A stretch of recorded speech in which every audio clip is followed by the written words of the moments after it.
হিমালয়ের কোলে জন্ম নিলেন এক কন্যা, তার নাম পার্বতী। তিনি আদিশক্তির অবতার, আর তার হৃদয়ে ছোট্টবেলা থেকেই বাস করতেন মহাদেব শিব। পূর্বজন্মে তিনি ছিলেন সতী, যিনি পতির অপমানে যজ্ঞের অগ্নিতে আত্মবিসর্জন দিয়েছিলেন। সেই সতী আবার জন্ম নিলেন পার্বতী রূপে, শুধু এই উদ্দেশ্য নিয়ে শিবকে আবার স্বামী হিসাবে পাওয়া।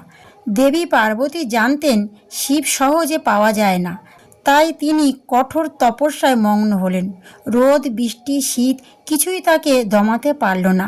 দিনের পর দিন উপবাস করে এক মনে শুধু ওং নমঃ শিবায় জপ করতে লাগলেন। তার ভক্তিতে তিলক কেঁপে উঠল। শিব তখন ধ্যানে মগ্ন। দেবতারা চিন্তিত হলেন, কারণ অসুর তারকাসুরকে বধ করতে হলে শিব পার্বতীর সন্তান দরকার। অবশেষে শিব পার্বতীর তপস্যায় সন্তুষ্ট হলেন। তিনি পরীক্ষার জন্য ভিক্ষুক রূপে এসে পার্বতীকে বললেন, শিব তো সন্ন্যাসী, ভস্ম মাখে, গৃহহীন, তাকে চাও কেন? পার্বতী শান্ত কণ্ঠে বললেন, যিনি ত্যাগী তিনিই আমার কাছে শ্রেষ্ঠ।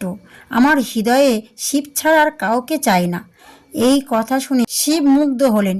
নিজের আসল রূপে প্রকাশ হয়ে পার্বতীকে স্ত্রী হিসেবে গ্রহণ করলেন। দেবলোকে আনন্দে ভরে উঠল। হিমালয়ের বুকে হলো মহাদেবের বিবাহ।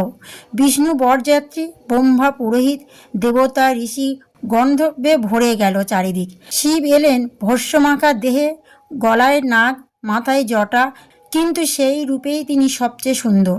পার্বতীর সঙ্গে শিবের বিবাহ শুধু দুটি আত্মার মিলন নয়, এ হলো ত্যাগ ও ভক্তির মিলন। সতী ও শিবের একতা। যেখানে গভীর ভক্তি আছে সেখানে ভগবান নিজেই ধরা দেন। পার্বতীর মতো ধৈর্য আর বিশ্বাস থাকলে জীবনে শিবকেও পাওয়া যায়। প্রেম মানে পাওয়া নয়, প্রেম মানে নিজেকে সমর্পণ করা। ভক্তি হলে ভগবান দূরে থাকেন না।